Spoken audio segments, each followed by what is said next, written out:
कोलकाता की गर्म दोपहर, ट्राम की घंटियां, भीड़ का शोर। पसीने से तरबतर एक दुबला पतला आदमी रिक्शा खींच रहा था। भीड़ उसे अनदेखा कर रही थी, जैसे वो किसी का नहीं, बस इस शहर की धड़कन का हिस्सा हो। लेकिन उस आदमी की आंखों में एक ऐसा जज्बा था जो भीड़ से अलग था। तभी एक औरत रिक्शा रोकती है और बैठ जाती है।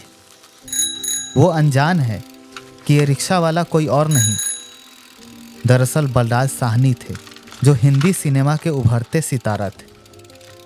वो सिर्फ किरदार नहीं निभाते थे, वो किरदार को जीते थे। 2 बीघा जमीन के लिए उन्होंने सड़कों पर रिक्शा चलाया, पसीना बहाया और वो दर्द महसूस किया जो अपनी जमीन खो चुके किसान की आंखों में होना चाहिए था। डायरेक्टर बिमल रॉय को शक था कि क्या ये पढ़ा लिखा अंग्रेजी बोलने वाला एक्टर सचमुच वो सादगी निभा पाएगा। लेकिन जब उन्होंने धरती के लाल में बलराज को देखा तो उन्हें यकीन हो गया कि ये आदमी सिर्फ एक्टिंग नहीं करता, ये आत्मा से जुड़ता है। नमस्कार, मैं हूं नवनीत कुमार और आप सुन रहे हैं फिर वो कहानी याद आई। आज हम बात करेंगे बलराज साहनी के किस्सों की। बलराज साहनी ने अंग्रेजी साहित्य में एमए किया था, बीबीसी लंदन में काम किया, लेकिन वापस लौटे तो धरती से जुड़े। ख्वाजा अहमद अब्बास और धरती के लाल से उनका एक्टिंग करियर शुरू हुआ था। उनका असली नाम तो युधिष्ठिर साहनी था, लेकिन जबान पर भारी लगा तो बन गए बलराज साहनी। और सच कहें तो बल से राज करने वाला। फिल्मी पर्दे से जुड़ा यह कलाकार एक सोच था, एक आंदोलन था। अभिनय उसके लिए सिर्फ इंसानियत को समझने का एक जरिया था। हलचल फिल्म के लिए उन्होंने जेलर का रोल निभाने से पहले असली जेलर के साथ समय बिताया था और एक जुलूस में शामिल होकर खुद गिरफ्तार हो गए। तब निर्देशक के आसिफ ने उसी जेल को शूटिंग लोकेशन बना दी।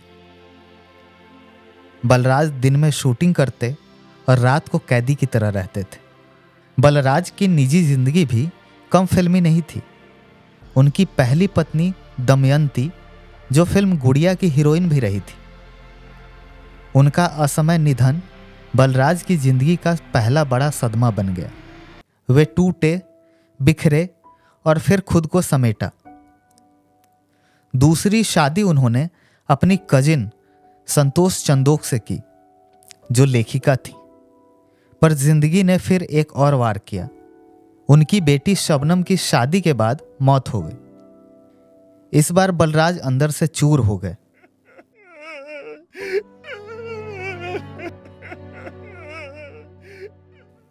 उस दिन बलराज ने कहा था, अब मुझ में कुछ नहीं बचा। वक्त ही सब कुछ है। वक्त ही बनाता है और वक्त ही बिगाड़ता है। बलराज साहनी की 1965 में वक्त फिल्म आई। लाला जी, ये का जमाना बहुत तकलीफ में गुजरा है। ये पंडित जी, शहर का बच्चा बच्चा जानता है कि सेठ मुरारी लाल की दुकान पर आटे की करता था। क्यों भाई? बिल्कुल ठीक है। ये मेरे हाथ पर नहीं लिखा हुआ है, ये मेरी पीठ पर लिखा हुआ है। इस फिल्म में बताया गया कि किस तरह समय इंसान को गिराता भी है और उठाता भी है। उस फिल्म में उनका किरदार लाला बलराज एक अमीर और सभ्य परिवार का मुखिया है, जो एक पल में सब कुछ खो देता है। परिवार, दौलत, इज्जत और फिर समय के थपेड़े उसे एक मामूली दर्जी बना देता है। लेकिन उसी वक्त की करवटें उसे फिर से खड़ा भी करती हैं। यही बात बलराज साहनी की असली जिंदगी में भी मेल खाती। पत्नी और बेटी की मौत के बाद एक्टिंग ही उनका सहारा बना। सीमा, घर घर की कहानी, वक्त, एक फूल दो माली जैसी फिल्में आती रही और बलराज एक एक किरदार में डूबते गए। गर्म हवा उनकी आखिरी फिल्म साबित हुई, जिसमें उन्होंने मिर्जा सलीम का रोल निभाया। एक ऐसा मुसलमान जो देश के बंटवारे में सब कुछ खोकर भी भारत में रहने का फैसला करता है।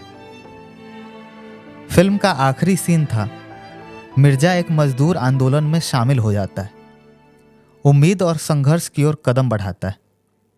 यह सिर्फ मिर्जा का नहीं, बलराज साहनी का भी आखिरी सीन था।